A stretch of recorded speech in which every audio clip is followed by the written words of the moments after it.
Today, I want to talk about how China deals with the rest of the world. The heading I name is Wisdom Before Wealth, a Buddhist view on national debt and foreign influence opening greeting. May all beings be well, peaceful, and wise. Today, let us reflect on a real world issue, one that affects many countries, including ours, and view it through the lens of Dharma. Some say if a country borrows too much from China or any powerful nation, it becomes trapped in debt. Assets may be lost and people may suffer more than before.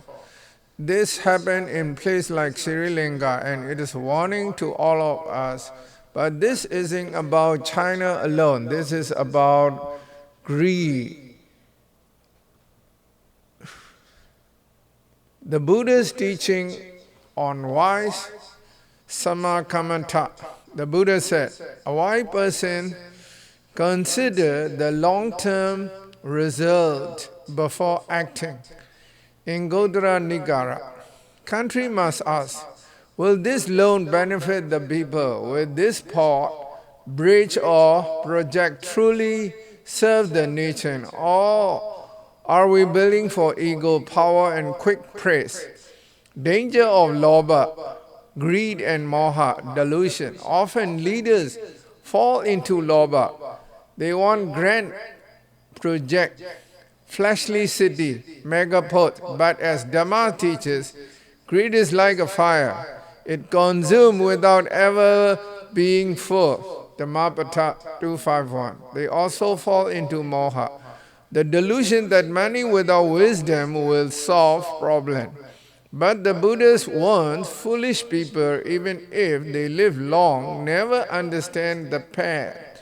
Dhammapata. Pinya, the need for wisdom and transparency. True development is not in tall buildings. It is in clean water, education, healthcare, good roads, and honest governance. If a government borrows money, it must do so with pinya, with clarity, honesty, and benefit for all. Without that, the people pay the price for the leader's mistake. What should we do as citizens? Even if we are not in power, we can speak up for transparency and fairness in national decision. Support policy that serve the long-term good, not just short-term popularity. Educate ourselves and others to recognize wise leadership, not leaders who are rich in gold, but rich in Dharma. Conclusion. The parable from Buddha. Once the Buddha said, a fool is like a person who builds a great road, but never walks it. But a wise one walks the simple path that leads to peace.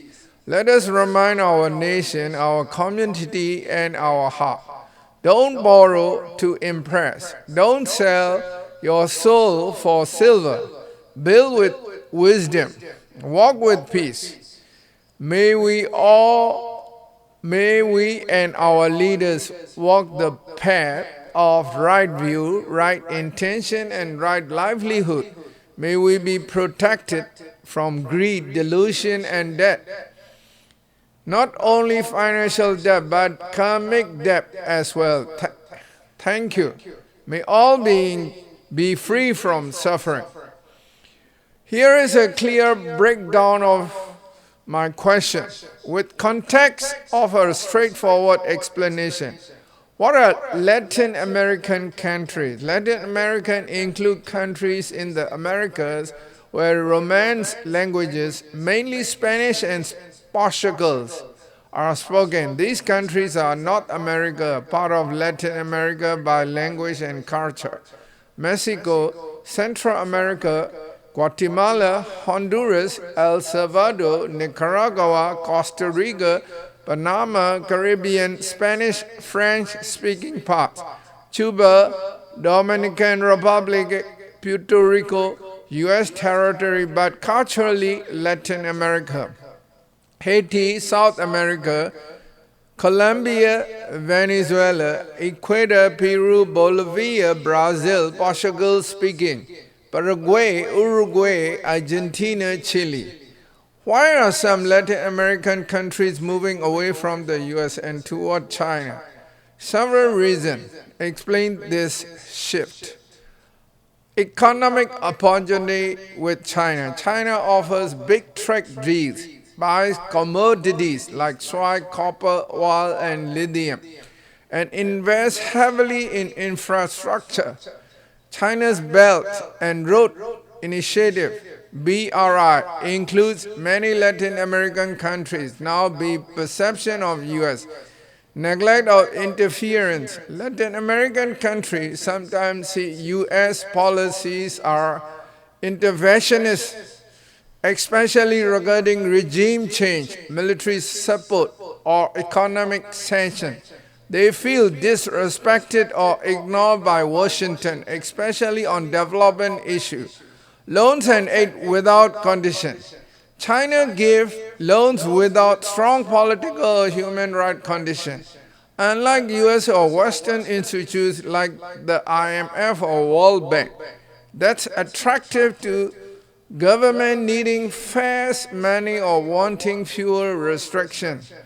Political alignment. Some left-leaning governments in Latin America, e.g. in Venezuela, Bolivia, Nicaragua, etc., align better with China's state-centric non-interference approach than with U.S. liberal democracy promotion.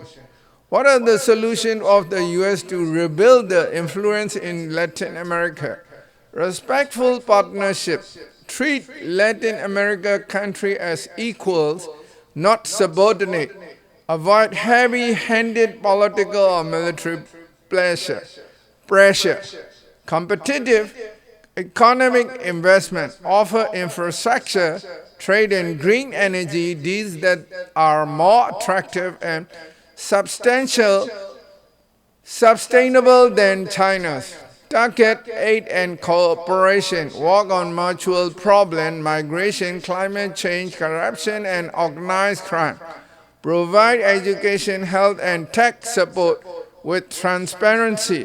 Culture and people-to-people exchange. Support student exchanges, visa training programs, and civil society ties to build trust and goodwill. Stable and consistent policy. Avoid flip-flopping with each U.S. administration. Latin American countries want predictability and reliable partners. If you would like, I can give a short script for a talk. Summarize this issue from an ethical perspective. You are referring to what may call debt trap diplomacy.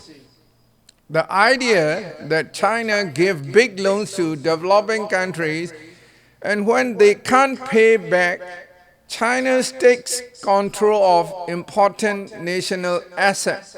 This is a real concern in some places, but it's also more complicated than it first appears. Let's look at the facts and some balanced analysis. Is the China debt trap real? True in some cases. Sri Lanka, Ceylon is the most often cited example. It took huge Chinese loans to build Hambantota port, which didn't generate enough revenue. When it couldn't repay the port was leased to a Chinese company for 99 years. This raised fears of China taking over national infrastructure and using it for strategic or military purposes, but not always the full story. Most of the Sri Lanka debt, about 80%, was actually owed to international markets and domestic lenders, not just China. The main cause was bad economic planning, political mismanagement, and borrowing from multiple resources, not only Chinese loan. In other countries like Kenya, Zambia, or Laos, debt problem also comes from overspending, weak tax system, and corruption, not only China. Why do some countries still turn to China?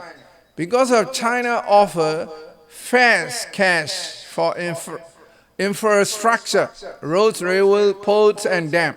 Fewer conditions than the US or IMF. No demand for political or economic reform. Willingness to fund high-risk projects that Western countries avoid. But the risk is that if these projects fail economically, repayment becomes impossible. If leaders sign opaque or one-sided contract, it can undermine sovereignty. China often uses Chinese company and labor, so local jobs may not be benefit. So what do I think? I think China's lending model can help or hurt, depending on how wisely countries manage it. If a country borrows responsibly, ensure transparency, and invest in projects that create real income, Chinese loans can be useful. But if leaders chase vanity projects, engage in corruption, or ignore long-term repayment ability, the result is debt and dependency. What should small countries do? Diversify partners. Don't depend only on China or the US. Audit and publish loan details. Transparency prevents exploitation. Borrow only for productive investment, not for prestige. Strengthen institutions. Good governance reduce the risk of bad deal. Thank you for listening.